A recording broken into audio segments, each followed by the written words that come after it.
Karen destroyed my garden, claiming vegetables violate the community rules. Some folks cut flowers when they feel threatened. Karen pulled my tomatoes out by the roots. She didn't even blink when I begged her to stop. Didn't hesitate as she stepped over the sign that said, "Community Healing Garden, all are welcome." Didn't flinch as she crushed baby spinach under her boots or yanked up my daughter's sunflowers like they were weeds on her own front lawn. And when I asked her why, she answered with four words that still make me sick: "Vegetables aren't aesthetic compliance." That's how the fight started. But what she didn't know was that I'm not just a gardener. I'm the last person you want to push off her own land. I moved into Ravenwood Court less than a year ago. My husband, Andre, died the spring before. Heart attack. Sudden. We were both 38. After the funeral, the city didn't make sense anymore. Too loud, too close, too full of faces that avoided mine in the grocery aisle. So I left, took my daughter Maya, packed up what little savings I had, and bought a little two-bedroom with a wide backyard on a cul-de-sac where people smiled and said, "Welcome to the neighborhood," like they meant it. I believed them. I really did. The garden started simple.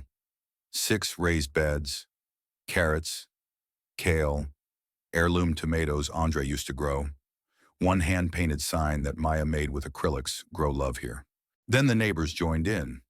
It became something more. Miss Luann from across the street dropped off sweet basil starters. The retired couple next door brought over salvaged wood for another raised bed. Even 2 teens helped paint planter boxes on Saturdays. We called it the Ravenwood Garden Project. No one made money, but we gained something: better: peace. That's what made it dangerous. That's what drew Karen in. I first met her 2 months after we moved in. She didn't introduce herself, just appeared one morning with a clipboard, white sneakers, and a suspicious squint. "You're new," she said. I nodded. "We are. I'm Karen Liddell. I'm with the HOA. I blinked. I didn't think there was one. There is now. Ravenwood Revitalization Committee. We're reorganizing. I looked around. Did anyone vote on that? Her mouth curled. Some of us have vision. Over the next few weeks, Karen started showing up more often. She took photos of the compost pile, scanned our tool shed like it was a security risk, asked whether our trellises had been approved. I kept my head down. Didn't want trouble. But one night, I came home to find a letter taped to my door. Notice of non-compliant garden structure. According to updated Ravenwood HOA guidelines, all front-facing or visible backyard modifications must comply with aesthetic standards. Section 3B, no exposed utility containers, freestanding agricultural rows, or mismatched wood constructions. You have 10 days to remove the offending items or face penalties. It wasn't signed by the city. It wasn't stamped. It was printed on cheap office paper, with Karen's name typed at the bottom. I laughed, until I realized she was serious. I spoke with my neighbor Rob. He shook his head. There's no real HOA. The old one disbanded in 2015 after a fraud scandal. Karen just started calling meetings at her house and created her own newsletter. And the rest of you just go along with it. He sighed. Most of us ignore her. Some of us just don't have the energy to fight. I did. I wrote a letter back. Short, polite, direct: Karen, our garden is fully on private land. It does not obstruct any shared property and is maintained by voluntary effort from multiple residents. You do not have legal enforcement authority, and this notice is invalid. Best, Janelle Brooks. I thought that would be the end of it, but Karen doesn't take invalid lightly. 3 days later, I woke up to the sound of metal scraping against wood. I ran out barefoot and saw her, with 2 hired landscapers, tearing up the garden. My kale, gone. The bean rows, uprooted. Compost bin, dismantled and shoved to the side. And in the center, Maya's Grow Love. Here sign split in 2. I ran forward, shouting. Karen turned around, calm as ever. You were warned. I stood in front of the last raised bed, heart pounding. You're trespassing. No, I'm enforcing. On whose authority? She smirked. Mine. I didn't sleep that night. I sat on the back porch in the dark, next to what used to be a garden soil still loose, trellises toppled like bones from a storm. I held the cracked half of Maya's hand-painted sign in my lap. "Grow love here," it had said. Now it just read, "Grow low." I wasn't angry anymore. I was focused. By morning, I had three priorities. Find out if this HOA had any legal ground. Find out who was backing Karen. Make damn sure no one else lost their garden because of her. I started with the county clerk's office. I asked to see any record of an HOA operating in Ravenwood Court.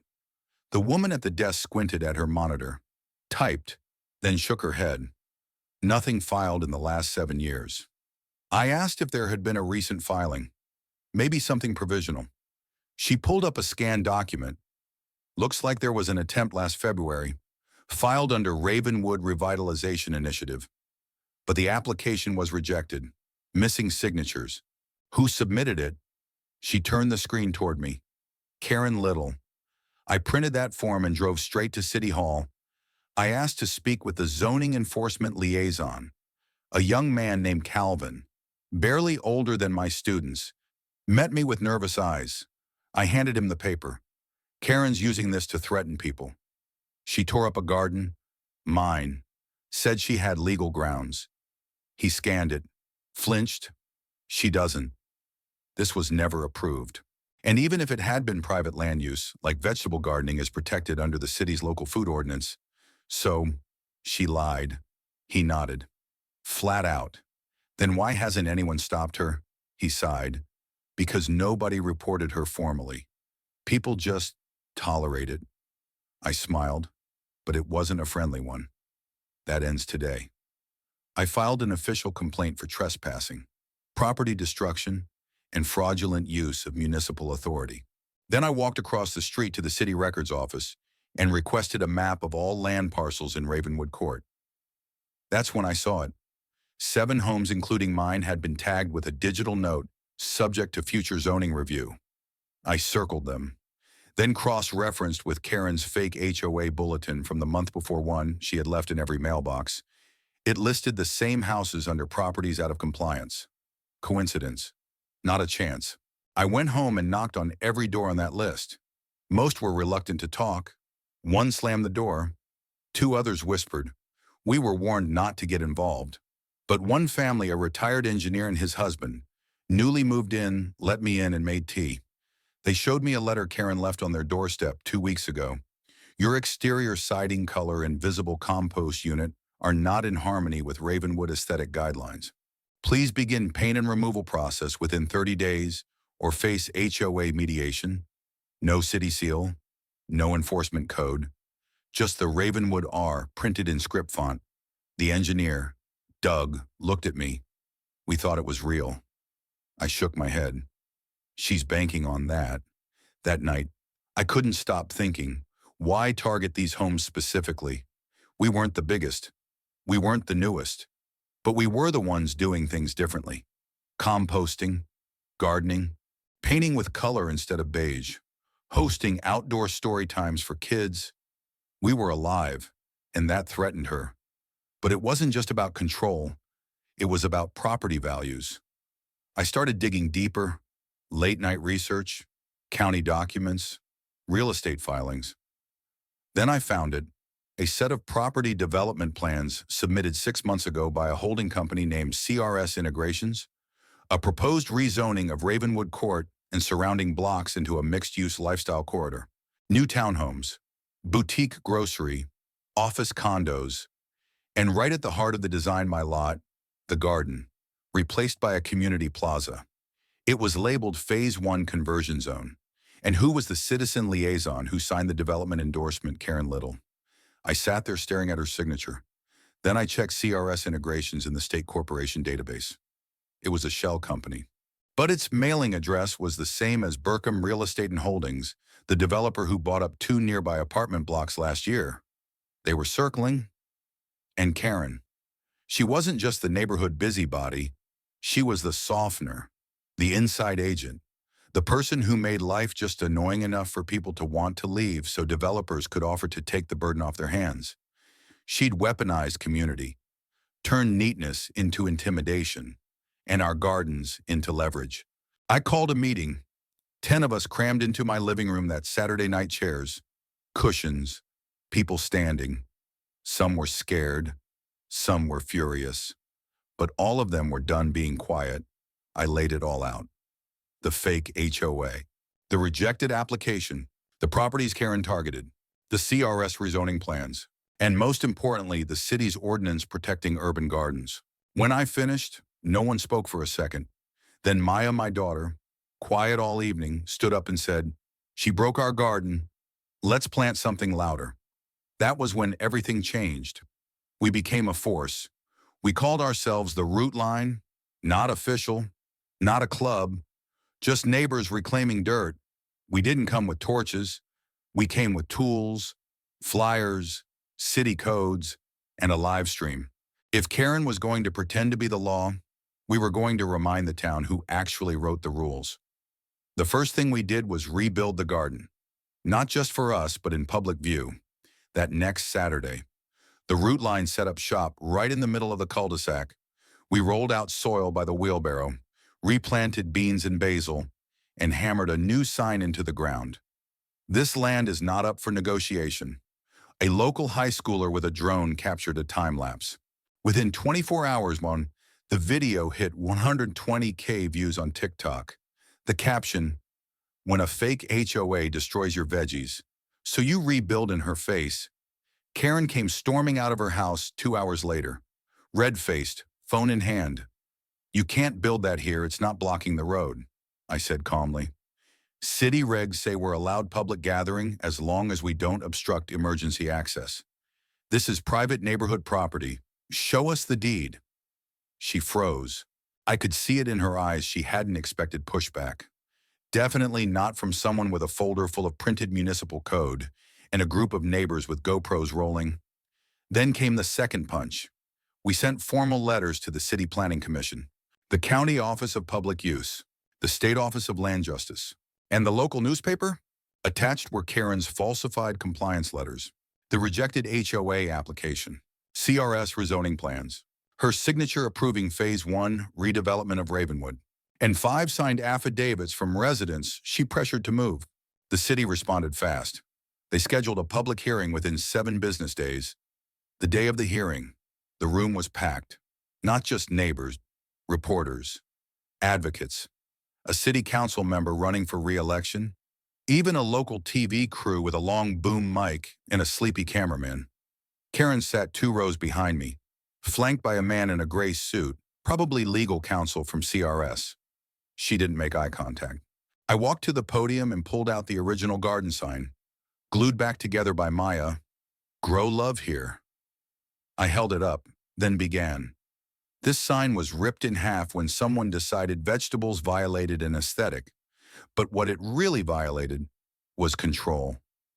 Then I laid it all out. The fake rules, the intimidation, the development plan that turned homes into units and children's backyards into amenity green space, and finally the central lie that Karen represented the community. Then came the twist. During public comment, someone unexpected approached the microphone, Clarence Gilmore. He was the former treasurer of the original Ravenwood HOA disbanded in 2015 after embezzlement charges. He hadn't been seen in public in years. Now he wore a wrinkled polo and brought a file box with him. He cleared his throat and said, "I want to confess something. When the original HOA fell apart, we never officially dissolved the charter. Karen knew that. She contacted me last year, said she'd pay me under the table to reactivate the charter by forging continuity documents. I did it for $3,000. I regret it." The room exploded. Even the city clerk gasped. Karen stood up and yelled, "That's a lie. He's just bitter. I had full authority." Council Chair Lillian Weaver banged her gavel. "Ms. Liddell, one more outburst and you'll be removed." Karen sat down, lips trembling. But she knew it was over. The council deliberated for 15 minutes behind closed doors. When they returned, the vote was unanimous. CRS's development plan was frozen indefinitely. An investigation into HOA fraud and land pressure tactics was officially launched. Karen was barred from any community leadership role or land use participation in Bramble County. A motion was filed to turn the Ravenwood Garden into a protected green zone under the city's local food and land education ordinance. And in a moment I'll never forget, Chair Weaver looked out at the crowd and said, "Sometimes the loudest people in a neighborhood aren't the most dangerous. The quiet ones who work in the dirt and feed the kids, they hold the real power." And tonight, they used it. Karen left without a word. Some said she moved. Others said she's still trying to start over in another HOA somewhere upstate. Doesn't matter. The gate's closed here. Some people rebuild walls. We planted sunflowers. That's how we marked the end of it, not with press conferences or lawsuits, but with a garden party held right on the same patch of land Karen once tried to erase. Maya wore overalls, covered in paint. The old sign, "Grow Love Here," stood tall again, now laminated and backlit with solar lights. The new one, that one, was hand-painted by the entire neighborhood. It stretched 10 feet wide and read, "Welcome to Ravenwood Commons, a free neighborhood." The term commons was chosen carefully. No fences, no hidden agendas, no presidents or vice chairs, just shared responsibility. We drafted a new community charter, voluntary, transparent, focused on gardening, education, and helping each other. No fines, no surveillance, just neighbors. Finally acting like neighbors. We turned Karen's old compliance mailbox into a seed exchange box. People drop off seedlings, leave notes like, "For first-time growers, cherry tomatoes. Mint spreads fast. Be careful, but enjoy." Funny how a container meant for complaints became a hub for hope. But not everyone was happy. There were letters, online posts, even a few sour phone calls from concerned former residents claiming we were letting the neighborhood go wild. One man wrote, "You're lowering the value of Ravenwood with all these messy veggie patches." I didn't respond, but I framed his letter. It hangs in my kitchen above the window that overlooks the garden right next to the framed certificate we received from the City Office of Urban Agriculture, naming our block a Community Food Heritage Zone. It's not just about produce anymore. It's about presence. People who never used to leave their homes now share lemonade in each other's yards. Kids sell cucumbers from wagons. Retirees teach composting and raised bed construction. And every Thursday, we host garden stories for toddlers under the big magnolia tree where Karen once insisted outdoor gatherings would attract pests. She was right. We did attract pests, but we also attracted believers. I was asked to speak at a land equity panel last month. They wanted to hear how a former art teacher and a group of supposedly non-compliant homeowners turned back a corporate land grab using nothing but truth, dirt, and a little rage. I told them the truth. We were never trying to fight. We were trying to grow. And when someone came to cut us down, we remembered that gardens grow back, but bullies don't. Karen didn't just lose a case. She lost her illusion of power. And more than that, she became a cautionary tale about what happens when control becomes more important than care, about how easy it is to weaponize rules, about how hard it is to admit you were never in charge to begin with. Wide-angle golden hours shot across the Ravenwood garden. Lush rows of vegetables gleam in the sun. Laughter drifts in from off-frame. Maya rides a bike along the sidewalk lined with chalk-drawn arrows pointing toward the free veggies table. Janelle walks slowly between the beds, watering a row of pepper plants. She kneels beside a small plaque embedded in the soil near the basil. It reads, "Dedicated to Andre Brooks, who always believed in second harvests." She runs her fingers over the name, then smiles, not with sorrow, but with peace. Behind her, the community gathers around a long table covered in jars of pickles, loaves of bread, and tiny paper flags that say, "We stayed." The camera pulls back.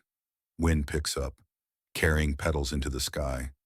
And for a moment, the screen goes silent. Just a garden, breathing. Maybe vegetables aren't aesthetic. Maybe they're not symmetrical or trimmed or quiet, but they're honest. And when someone tells you your roots don't belong, plant them deeper. Because of the truth, what you grow with love will always outlast what they build with fear.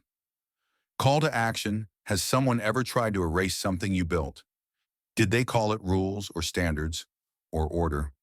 Tell your story below. Share this with anyone who's faced injustice in the name of appearances. And remember, justice, like gardens, takes time, but it always comes when we tend it together.